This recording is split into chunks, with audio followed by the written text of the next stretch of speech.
And an explosive day already.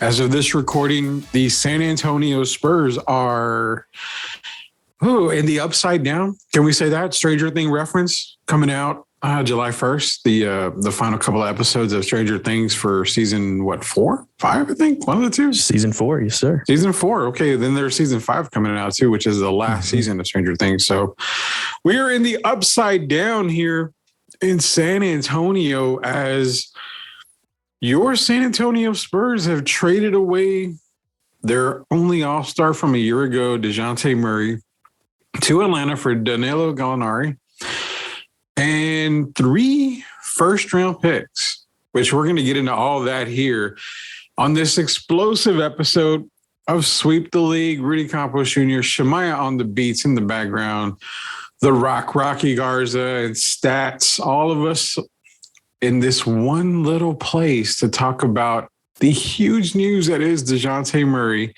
as well as the draft. We had the Spurs draft all 3 first-round picks, didn't even move them, at least not yet. I still think there's more trades to be coming. 3 first-round picks. Who won the draft? We're going to get into that. Also, sweep or keep. We've got that coming up as well. Gentlemen, I'm not shocked. I'm not surprised that we saw Dejounte move that off. Past few weeks, we've seen it. Atlanta's been the top team that has been going around. The Spurs were wanting a lot of draft picks. They got a lot of draft picks. I had a feeling that when Gallinari's contract became official after 4 o'clock our time, that's when the news would break. And sure enough, 5 minutes after that is when the news broke that Dejounte Murray was a Hawk, and the Hawks were sending Gallinari as well as 3 first-round picks. Y'all's thoughts? Let's start with Stats. The thoughts on that? I mean, I see Spurs fans left and right complaining, bitching. I even see some media guys, after claiming that they want the Spurs to tank and it's tank, why do you make the play-in game? Well, now it's full-blown tank. And then I see some media people saying, well, that was a terrible deal. I mean, what the shit do you want? You want a tank, you've got to give your best player away for free, basically. But what was your initial thoughts on hearing that Dejounte was moved to Atlanta?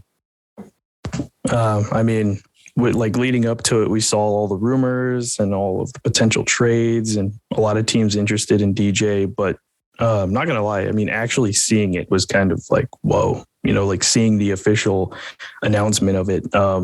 He was an all-star last season. Yeah. Exactly. And it's similar, you hear all these rumors and trade offer, gossip all over social media.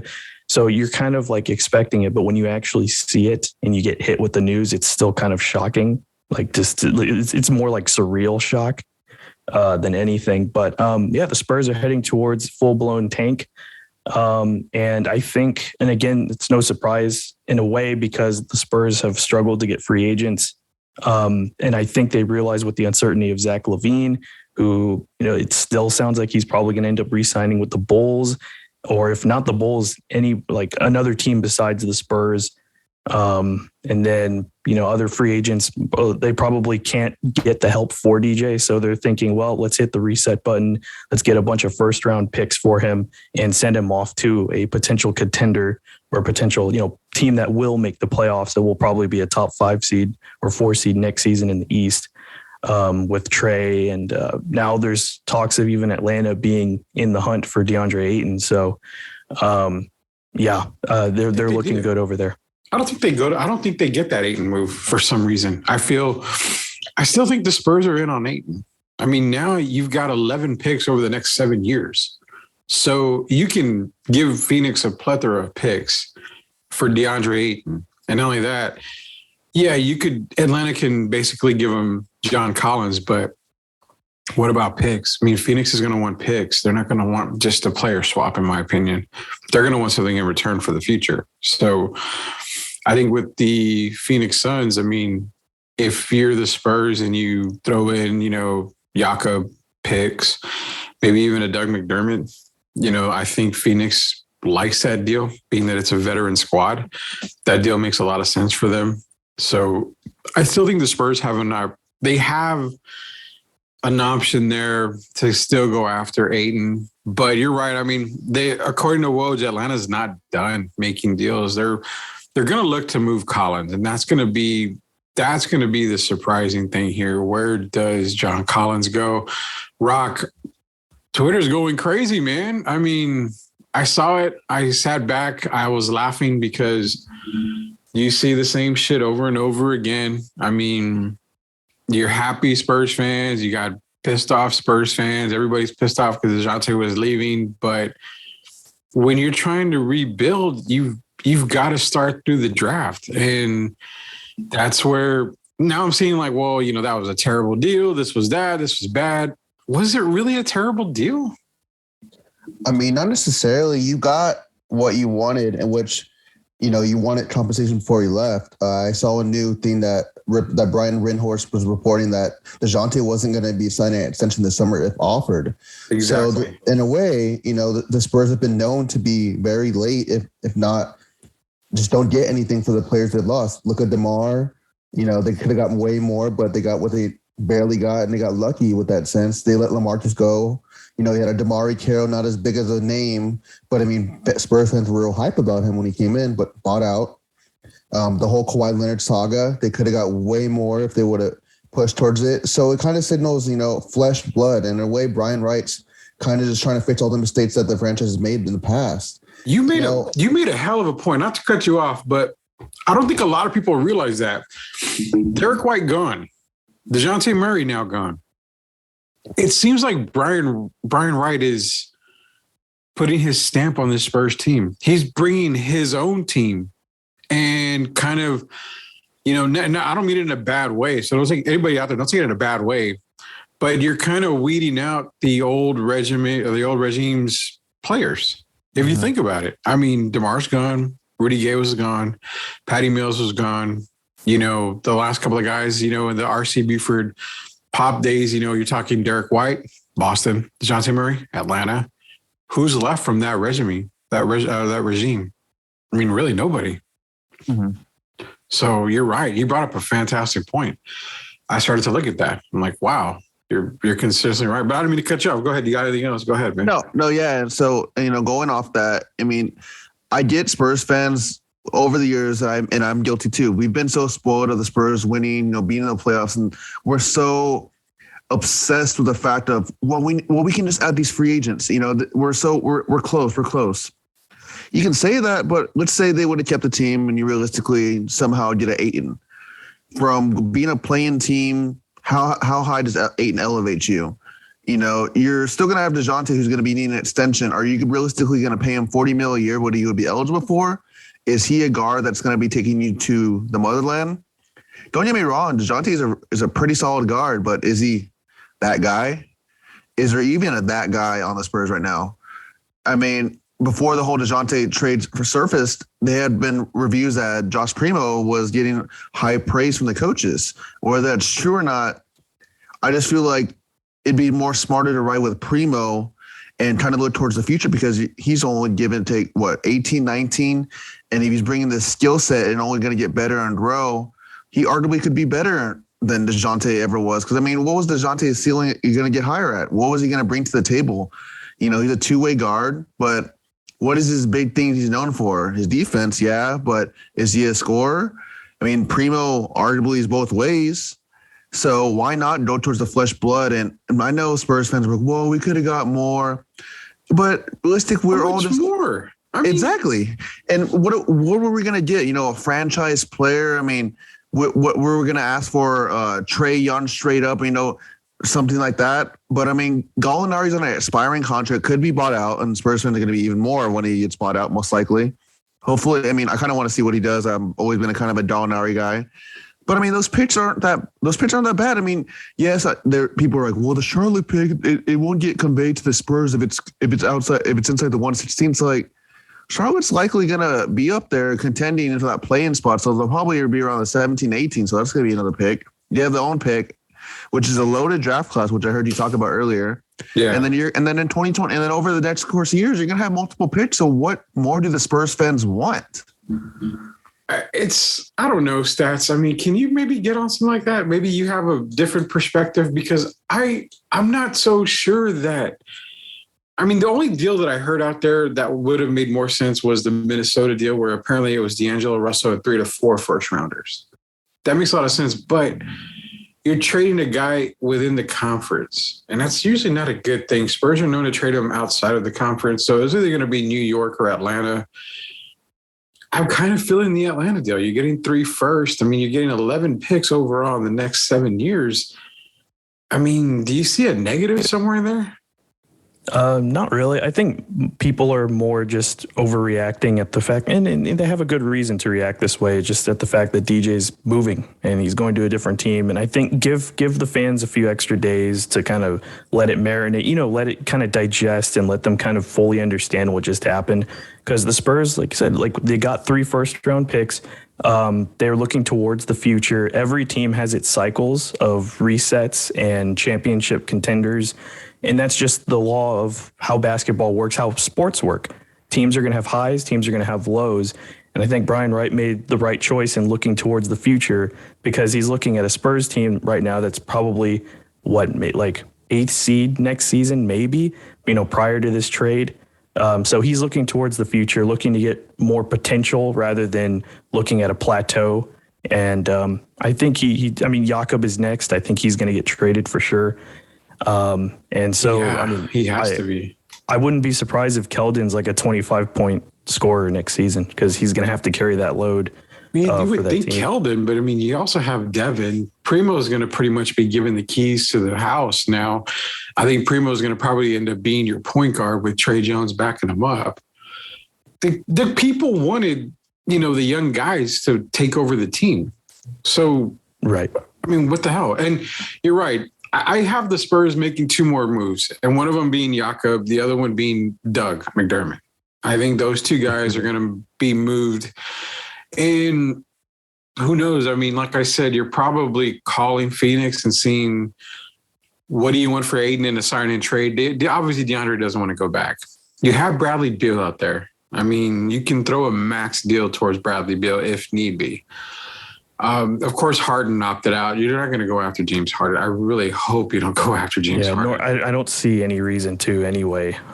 He just hasn't been the same. But before we kind of move on with this, the Spurs, and again, this all ties into what y'all are saying about hitting the reset button and looking towards developing the young guys that they have now. This gives them the chance to get that experience even through the hard times. And the Spurs will probably end up like getting like top 3 picks at some point in these next few seasons, because they're not going to be good, No, especially in a loaded 2023 draft. I mean, good God, you're talking about Victor Wembanyama, being probably the number 1 overall pick. You just traded a point guard away. You have Scoot Henderson. He's going to be out of the G League, out of Ignite. I mean, you're talking about guys like Armando Bacot out of North Carolina, who's in the 2nd round right now, being, mocked in the 2nd round. This guy has 1st-round talent. You've got a ton of people. I believe Jalen Smith was another one. I mean, a ton of people that are projected 2nd rounders that are easily 1st-round picks. So you definitely have a loaded draft in 2023. I was just kind of hoping you got a solidified 2nd pick in the 2023 draft, which it could still happen. I mean, you could still technically move one of these picks, maybe move another player and a couple of picks to get back into the 2023. But yeah, it's a complete reset. And, I'm going to ask both of you guys this, and Shemaya, jump on in whenever you need to, man. I mean, I want you to jump in on this too, but give a time frame. If you are the Spurs front office, what's the time frame on a rebuild? How many years do you give yourself to make this happen? Because we're going to get into the draft picks that they had. You have a plethora of guards. You have a plethora of scorers, put it that way. Now you're probably a few bigs away. But how long do you see this rebuild going for? Anybody can jump in. I mean, I think it's going to be 2 to 3 years realistically. I mean, if they somehow win the Wembanyama, I don't know how to say his name, with Victor sweepstakes, would that elevate them towards, playoff contention right away? No, but they'll be a fun team. I mean, you're going to see the growth of Primo, Vassell, Shohan, Malachi, and whoever else is going to be part of the team, which is going to be very fun. And I don't get why fans. I mean, it is funny to joke about. Tickets are going to be cheaper. We get to watch a poverty team, but it's like it's exciting to see new, fresh blood and see and grow with the team and live through it. I mean, you can bring up the Warriors in a sense, but they've had, those franchise players, those arguably, really solid players in the league where they kind of essentially tanked and they got 2 top picks. And now look at them now.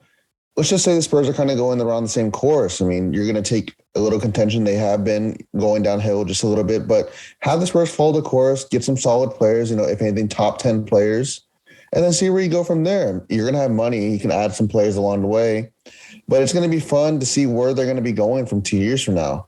I mean, whether we're on the radio with this show now or, maybe if we're on TV with Sleep the League, who knows in 2 years what's going to happen.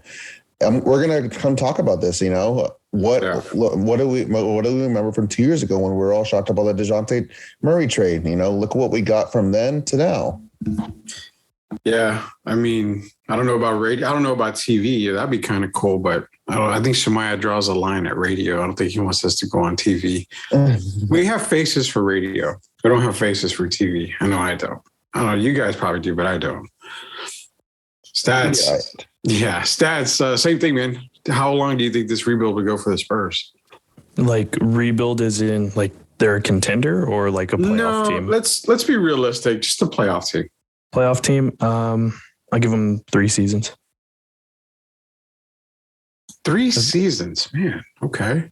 I think I'll go there. Yeah. It's just, they got a really young team. It's going to take some time to develop, and they've still got talent that they haven't drafted yet that is going to need time to develop. And Rock brought up a really good point though. People like on Twitter joking about, cheap seats. Well, this is a perfect time to support the team when they are at its lowest, so that you can watch these young guys grow. And by the time they get to the peak and they get to the best version of themselves, you can say that you were there, like right from the beginning. So Spurs fans shouldn't lose hope. This organization has proven that it can rise from the ashes, and fans have just been spoiled by just all of the success that they've had with the Duncan, Manu, Parker, and Kawhi days. And it's just turning over a new page. Yeah, it really is, man. I mean, it's a new era for San Antonio Spurs basketball. I don't know why, but for me, it excites me. This is like exciting times for me. You're in the unknown. You've got a lot of young guys.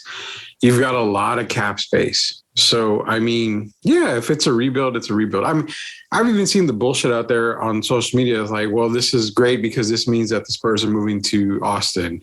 This spells the end of Spurs in San Antonio. They're building a facility by La Cantera. Exactly. All these the new facility coming up. I mean, how in the hell, why are they doing all this and they're going to leave? But at the same time, it's like I said, you brought a good point, Stats. The spoiled fans, you're champions, you're winners, you're a dynasty. You've got the greatest, organization during that time. The most winningest big 3 in the regular season of all time. I mean, you're spoiled, but you're going to have to come down the mountain sometime. It happens to every team, every single team. So I'm excited for a rebuild. I'm excited that this is going to happen. It makes a lot of sense. Start it now. Yeah, and to the spoiled fans, they got to check themselves, because who else is excited? Greg Popovich. Mike Finger can report that Greg Popovich gave his official blessing to the Murray trade, and while nothing is guaranteed, he's completely on board with coaching a bunch of kids next season. As a team source told me, he's excited, like he's back at Panoma Pizzer. So if an older man, I mean, I don't know that his age is top of my head, but if Pop is excited about the team, and he arguably knows more about basketball than everyone combined in San Antonio, because he's the GOAT, then why aren't we excited? It makes no sense to me. Why are we going to keep Debbie down in this team and only support them through the good times? There's always going to be bad times in sports, no matter what team you root for. So why not be there through the whole ups and downs? Because that's just part of the journey. Yeah, I'm excited. I really am excited. And again, to everybody out there who was on Team Tank, this is exactly what you wanted. you wanted this kind of move. So I'm tired of seeing the bullshit out there saying, well, this was terrible. We should have never given Dejounte away. Well, with Dejounte, you're a play-in type team.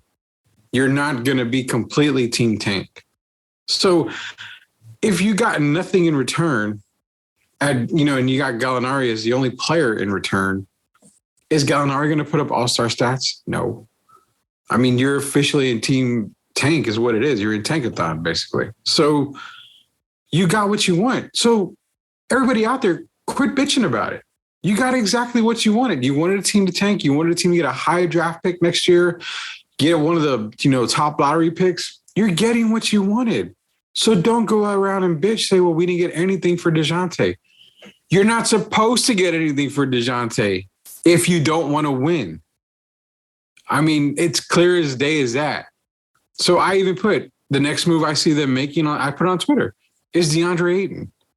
Go after a big. When you are rebuilding a franchise, one of the main pieces you need is a big man. Are you guaranteed Victor next year? No. Go guarantee yourself a big man, a young big man at that. Because what happens if you go and get Ayton and you're lucky enough to draft Victor? You've got a nice 1-2 twin tower punch that you've had in the past. You've got a crap load of guards. You've got a crap load of scorers. You can afford to go get Ayton. And I immediately, I had a guy on Twitter tell me, why, if we're tanking, why are you going to go get Ayton? Makes no sense. Because it doesn't make you any better than what you were. It'll win you some games, but you're not any better than what you were. You're probably going to be even worse because you have nobody that is solid to run the team right now.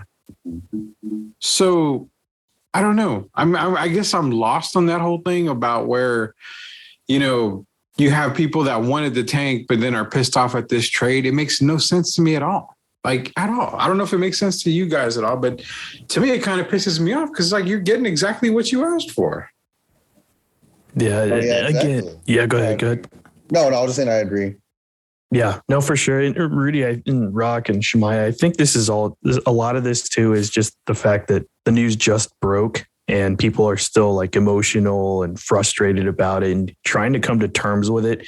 But I think by, in a few days, like this will all pass and they'll start realizing the logic behind it. And of course, some fans just won't get that and won't look at it from a business standpoint because that's what this game is. It's a business. Sports is a business and you got to get pieces for the pieces that you have. So yeah, no, I agree. And Team Tank fans should be happy. You're going to tank they got draft picks. That's the important thing. You're not supposed to get good players to keep your team in the play-in. You're supposed to trade away your good players to get draft picks and assets so that your team can get a higher pick in the draft lottery. Shemaya, you're going to have a lot of editing on this because everything that we're saying, we need clips of this like big time to put it out on social because everything we're saying is true. And it's weird. You have a lot of the actual NBA experts, NBA analysts that have said exactly what we're saying. And they're coming out saying the exact same thing. But then you've got people who claim to be experts and who claim to know what the hell they're talking about, saying the exact opposite. Total loss. Well, shit, man. I mean, like you said, you're not supposed to get good players in return if you're not trying to win. You're supposed to get draft picks. Exactly what you wanted. So, yeah, Rock, you had something on this. Before we move on to the draft for the Spurs, I want to get your take on that, Rock, is what we were just talking about. But first, real quick, this is Sweep the League podcast. Stats, Rocky, Shemaya on the beats. We're going to get to Shemaya here in a little bit because his Pistons were phenomenal on draft night. This is Rudy Campos. You are listening to Sweep the League podcast. Also, be sure to check out the Baller Boys podcast every single Tuesday. And I Am Refocused Radio. A lot of great stuff being dropped by both podcasts. Go ahead and check them out ASAP. Rock, give us your thoughts on this because, again, it seems like this is exactly what the Spurs want to do going into the offseason, rebuild it. Yeah, and I think the one thing fans also got to realize is Dejounte wasn't that prima donna diva that, kind of how Kawhi is like, I want to request a trade. Dejounte wasn't going out saying, I want to trade. I want to get out of San Antonio. He did post, I want to win. Some speculated maybe the Spurs add some additions to get him some help. But Dejounte poured his heart out for the Spurs. He just tweeted out probably about 10 minutes ago, a thank you to San Antonio. He was nothing but professional. Yes, fans can get mad because, Dejounte was a trolling in a sense, not coming out and saying, no, I don't want to get traded. But he's just a player, man. I mean, he's a guy. He's young. Everyone trolls in a sense. I mean, why are we getting mad about a player doing that? Yes, you do want that reassurance. Yes, I'm going to stay. But it's a business, like you and Stats are saying. I mean, it would have been different if he made a big debacle out of it and was saying, I can't wait to be with Trae Young. I can't wait to be with the Knicks. But no, man. I mean, he did everything good for the Spurs. And then it did come out, kind of later after this trade, a couple hours later, that he wasn't going to sign an extension. But then again, if he wasn't going to sign an extension, he knows his worth. If you know your worth, how is someone going to be able to tell me, no, you're not worth that much? As much as I personally don't believe, if I was a Spurs GM, I would have signed Dejounte to a $40 million player because is he a $40 million player?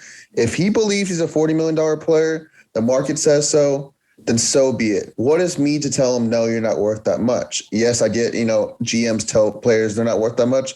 But, dude, go get your bag, man.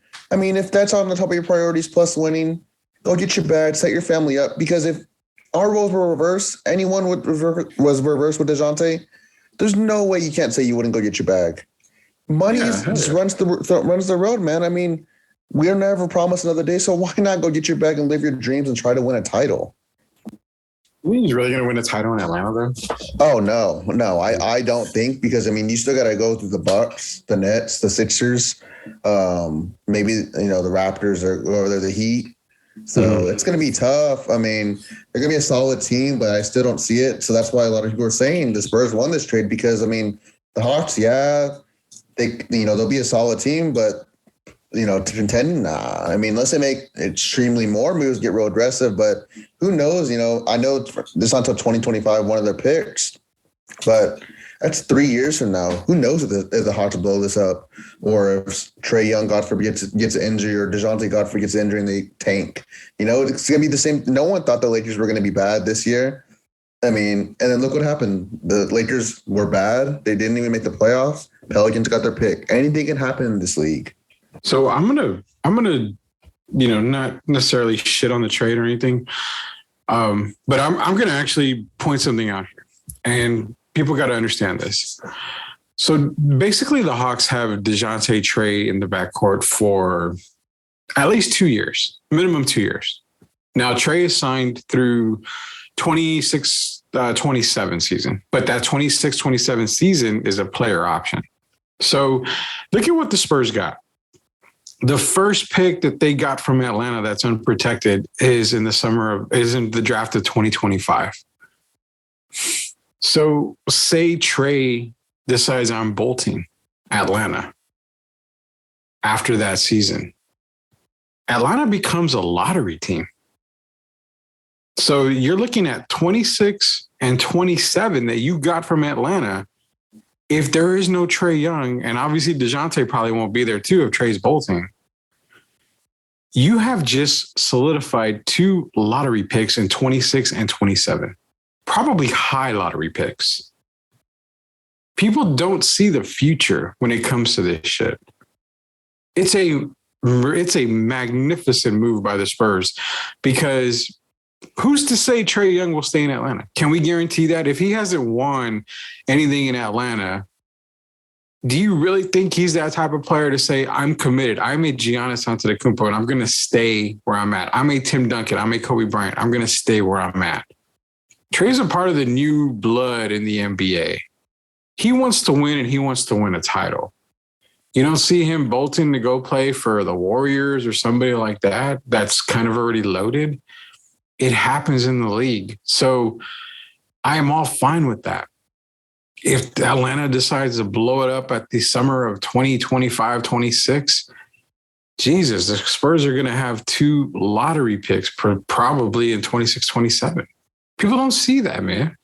It's a great trade. It's a great, great trade. And if it is true that Dejounte wasn't going to sign his, offer, okay, move on from it. No big deal. No problem. Go do what you got to do.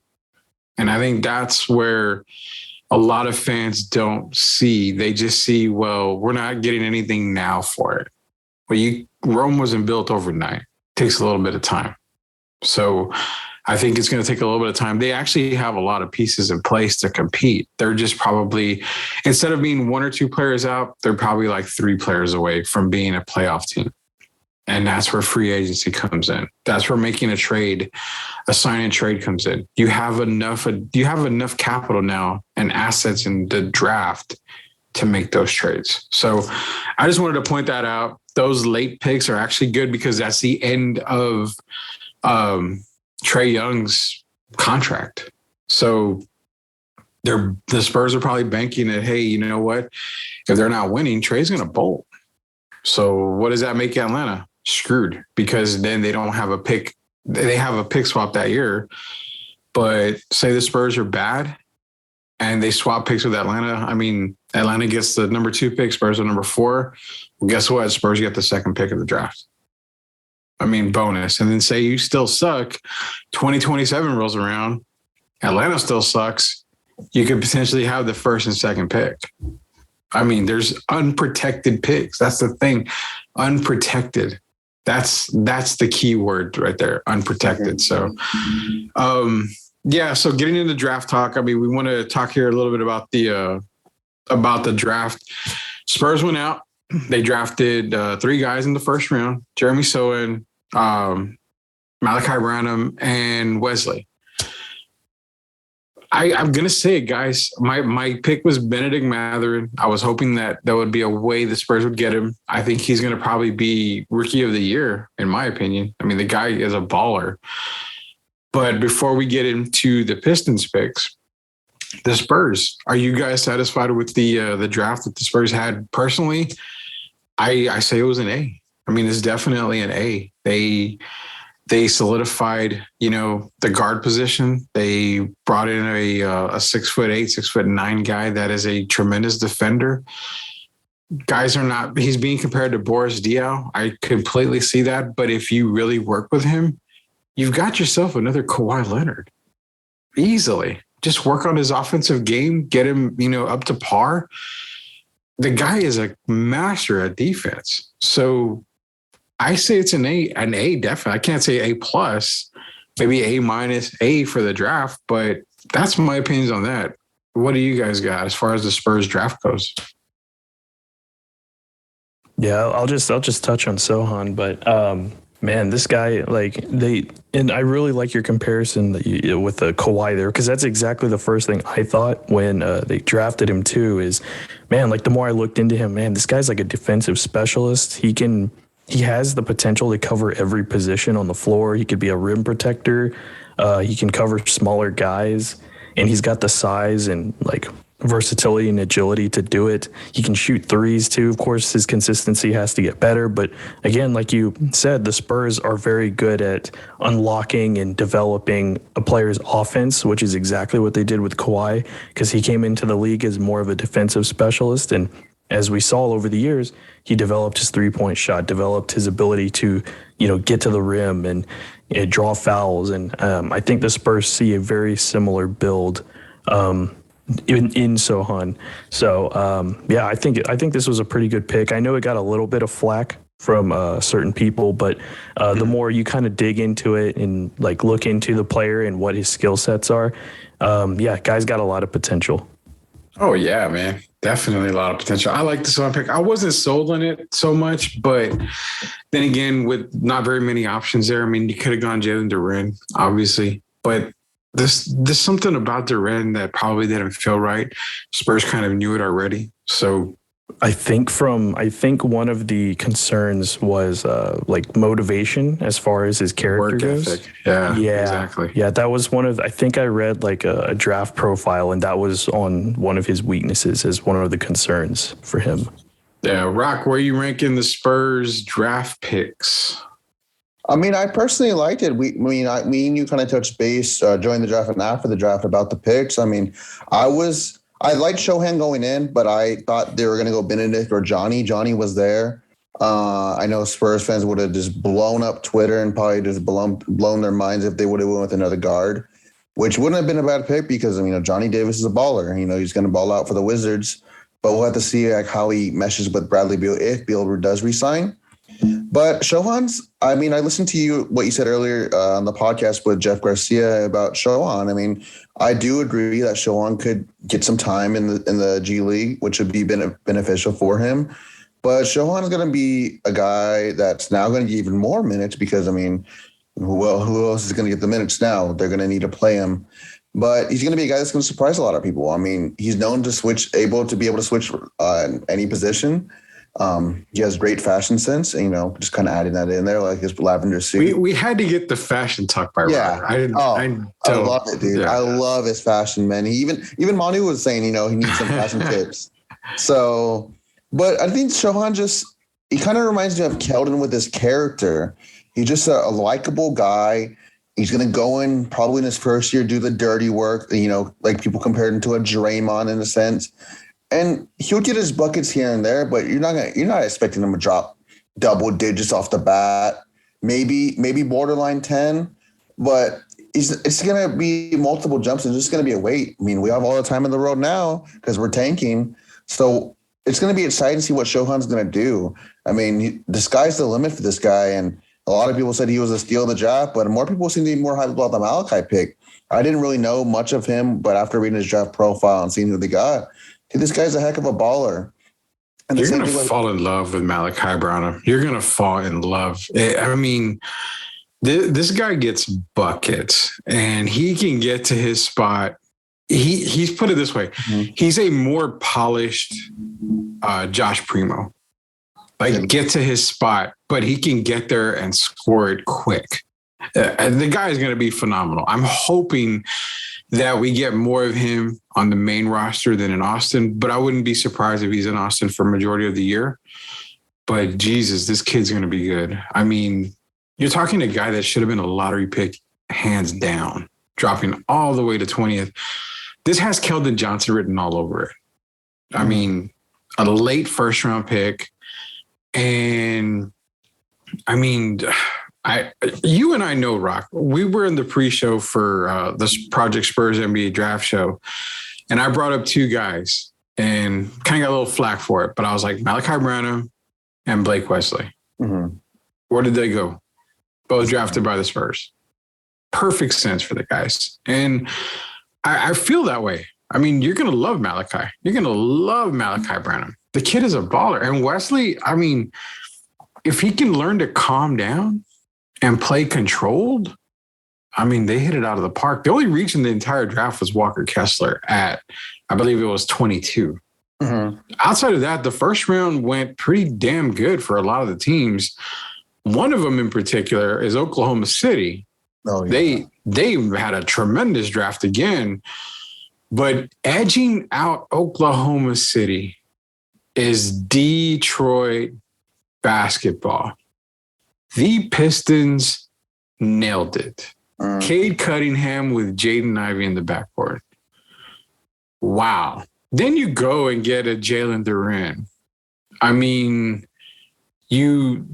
they ended up getting Kemba Walker in a deal, right? In that same day, in the same trade.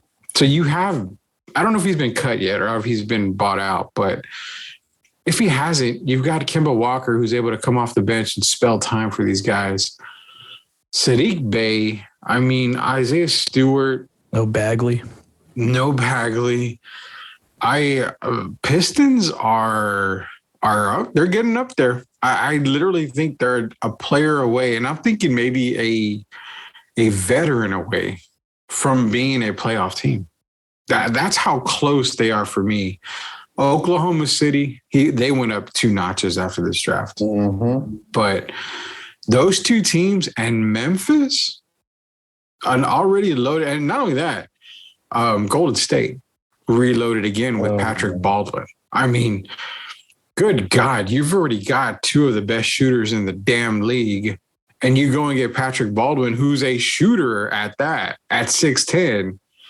If he stays healthy, oh my God, the title's going to go to Golden State as well as now Denver, a healthy Denver team. Yeah, I mean, Clay better watch out. Yeah, Clay may not be getting that much playing time if these all pan out. But getting back to Detroit, man, let's give Shemaya some love here. I'm giving him all the love right now. Detroit, in my opinion, had one of the best drafts in this year's draft. Give him some flowers. Show Shemaya some love for his Detroit Pistons. Detroit sports coming up, man. I don't know about the Lions yet, but the Pistons are definitely on their way up. But both teams did hit on the draft this year. You have to admit that. Even the Lions? I mean, they got Hutchinson and Jamison. Yeah, I could say that. It's still, a quarterback away? Maybe? Yeah, in a sense. I mean, they could enter the Bryce Young sweepstakes. Yeah, that's true. That's true. Or Stroud is out there as well. Stroud too, yeah. I mean, or Van Dyke, this is solid quarterbacks coming out in this next draft. I can see Shemaya right now just sitting back and smiling and just ear to ear smile because he's going to be getting those bad boy Pistons memes again and getting that feeling. Mark, Stats, what do you got as far as Detroit goes, man? Do you see any other team that you might have felt won this draft? I mean, I'm going to stick with Detroit on this one, man. I think they nailed it. They got a center. They got Ivy, who I think is going to end up being the best player on that team for the next years, to come. He's got the most potential, I think, out of the three. And it really, Pistons fans, be excited, but, hold your breath a little bit because the thing with the Pistons is what is management going to do? How are they going to handle this? Because for years now, it's the concern with the Detroit Pistons has always been how the team has been managed. They've had good players come in and out, but they were never really able to get it clicking. So that's going to be the real test here for this organization. Yeah, no doubt about it. No doubt about it. I actually like the second round pick and Gabriel Procida, where they were able to pick him up. Guy from Italy. I mean, we all know about Italian players. I mean, people that played overseas in Italy, they got some ballers out there. So, yeah, Detroit's on the rise, man. That was a great draft. A lot of great talent. It wasn't going to be like a superstar draft, but it was a good enough draft to where you're going to get guys to fill voids, to fill the needs that you have, to make the team just a little bit better. Detroit being one of them. Man, we got Sweep or Keep coming up again. This is Sweep the League podcast. Rudy Campos Jr. Stats, Rocky Garza, Shemaya on the beats. He's actually very happy with the Detroit draft. So congrats out to Shemaya and his Detroit Pistons. I have a feeling we're going to see him in some Detroit gear here pretty soon. But we're just getting the Sweep or Keep, man. Don't forget Baller Boys podcast every single Tuesday and I Am Refocused Radio. Great content from both shows. Go out there, follow, listen to them. You can get them where podcasts are available. All right, Stats, Sweep or Keep. I have a feeling that some kind of Spurs talk's going to be in there somewhere. Well, we'll find out on this episode of Sweep or Keep. Gentlemen, you know the rules. You know how it's played. But for our first-time listeners, let me just explain. Sweep or Keep, it's real simple. If you like it, you love it, you dig it, you're going to keep it. If you dislike it, if you think it's crap, it's rubbish, you're going to sweep it. So here we go, gentlemen. Let's begin. And interestingly enough, we are starting with a gentleman that was mentioned previously in this very show, actually, this very episode, Benedict Mathurin. He says, I don't think anybody is better than me. LeBron's going to have to show me he's better than me. Sweep or keep? I think he read my autobiography and was kind of like, yeah, I need that ravishing Rudy confidence. I'm going to keep it. I have 100% belief in Benedict Mathurin. Said it before the draft. I've been saying it for a while. Benedict Mathurin is that guy that is going to make a difference. I also said the same thing about Daniel Jones when he was drafted, and that's still yet to come to par. But I'm going to stick to my guns. I'm keeping it. Benedict Mathurin, LeBron James, watch out. Even though your grandpa age is showing, Benedict Mathurin is going to dunk on you, sir. Jeez, I mean, damn, it's bold, but I think I'm going to keep it though too, because I mean, if you're a player in the NBA, I'm not going to fire you if you sweep it. No, because I love the confidence, man. I mean, you're a player in the NBA. You've seen these players he most likely grew up playing. I mean, not playing, watching LeBron play. And wouldn't you want to be better than your idol? That's like everyone's dream. I mean, I don't know who's Rudy's idol is, so I've been trying to figure that out. I mean, supposedly it's me, so he's trying to be better than me at everything. But Jesus, nonetheless, I'm going to keep him, man. You know, you want that confidence from your rook. You know, he's going to make his mistakes, but you want to see him go against his idol, and that would be cool just to see him dunk on LeBron. It's just, he's going to memorize that forever, but it's just cool seeing like those rookies or first time or those players just go against their, you know, a childhood idol. And when they get that praise of respect for them, it's like you're going to remember that forever. So don't be surprised if you see down the road Benedict talk about, you know, LeBron, give me respect, this and that, but I'm going to keep it. Well, would you buy the poster if he posterizes LeBron? I think we would have to. Oh, yeah. Or am I going to buy it as an NFT now with the whole digital thing? I don't give a shit. I'm old school, dude. I'm buying the poster and putting it in a frame on my wall. You know what? I hope he goes full-blown John Morant on LeBron, and where he has his hand on the back of his fort on his head and, like, you know, making LeBron, you know, eat nuts that entire night. That would be epic right there. Yeah. Massive. Shemaya, do you want to sweep or keep that? I don't even know. Is Shemaya even listening to us? Oh. Uh-oh. He unmuted. Get this noob out of here. There we go. Soundboard City. Here we go. Soundboard City. He's sweeping that. All right, Stats. What do we got next, man? All right. So speaking of epic fights here, Adrian Peterson and Le'Veon Bell have signed contracts for a heavyweight boxing exhibition July 30th in Los Angeles. Sweep or keep? Sweep that shit. There's a better fight between Rock and a zipper when he has to take a piss. That I would rather see that than the stupid shit. I'm getting tired of these gimmick fights. I know boxing, you have to attract boxing fans. You got to do whatever. But this is just another gimmick shit. I'm sweeping it. I'm keeping it just to go against Rudy because I love going against Rudy. Plus, to all the fans out here listening, I rarely wear pants. I'm mostly wearing shorts. So joke's on Rudy. I don't have a zipper half the time. So all I got to do is just, you know, pull down the shorts. That is true. Holy shit. That is true. And so, see, Rudy just got the jokes on him. So he knows when I don't wear pants. I think he's seen me wear pants before. I don't remember. Well, you know what? No, then it's a good thing because a fight between you and your zipper would be pay-per-view-esque because you never wear stuff with a zipper. I mean, I agree. Yeah. Why don't you wear? I think the logic. Why don't you wear? Okay, let me ask you, Rock. Why don't you wear anything with a zipper? Are you afraid that something might get caught in the zipper? No, I mean I have pants. Are you that confident in yourself? I have pants. There's something about Mary. Exactly. Yeah. How did the Frank get above the beans or whatever? How did the beans get above the Frank? No, but I just don't really wear, you know, pants a lot just because one day we're in Texas, and I just in public school, like all my life, I grew up, you know, having to be forced to wear pants or like your shorts has to be below your knee. And see, I actually used to wear shorts below my knee. I can send you a picture after the group chat, and you'll be surprised. I actually did wear long shorts for once, but I realized I'm short and it doesn't look good on me, and I don't like wearing pants, so that's why I'm always wearing shorts. Even when it's cold, dude, I wear shorts. All right, gentlemen, we need to. We are introducing a brand new fellow to the sweep or keep game. Gentlemen, let's get a nice round of applause for Skip Bayless. He makes his debut here on Sweep or Keep. Skip Bayless does. Suck. There you go. Better late than never. There you go. Absolutely. He'll probably say the same thing about this because, well, you'll see. So he's addressing Draymond Green here. So Skip Bayless says, "No, Draymond, the real reason you wouldn't want me on your new media podcast is you fear I'd make you look foolish. You could edit, but you'd know I'd be taping on my end. Of course, I'd love to have you on my podcast, but there's no way you'd risk that. So keep making excuses. Sweep or keep?" You suck.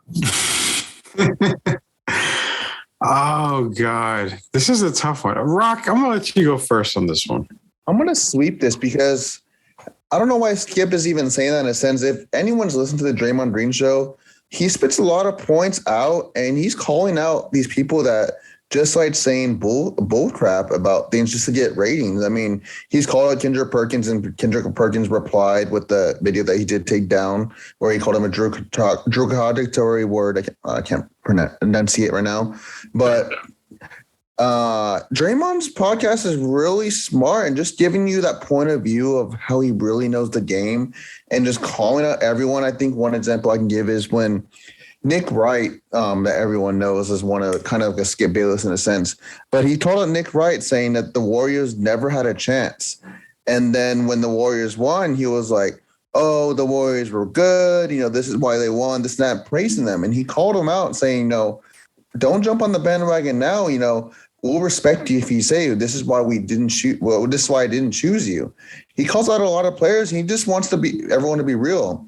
For those who are big sports enthusiasts and like watching talk shows, the one guy I like watching now, including Draymond, is JJ Redick. JJ gives you that viewpoint of being of how basketball works instead of just, so and so said this or this is why this and giving a hot take but not providing evidence. But JJ's a really good analysis, and I like him, and I feel like he's one of the future ESPN analysts that they're going to thrive on. So I'm going to sleep it because I think Draymond would sweep Skip out of his podcast, and Draymond would never get embarrassed.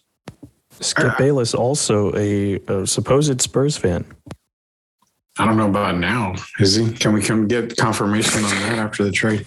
I'm going to keep this only because I'd like to see an old man with a big mouth fight a guy that's mediocre in the NBA, I guess. I don't know why. I'm a violent person. I want to see fights. I don't want him to see, I don't want to see Skip, breathing on his last breath or anything. But if they're going to fight, let him fight. Now, that's better than the Peterson, Bell, or whatever the hell fight that we talked about earlier.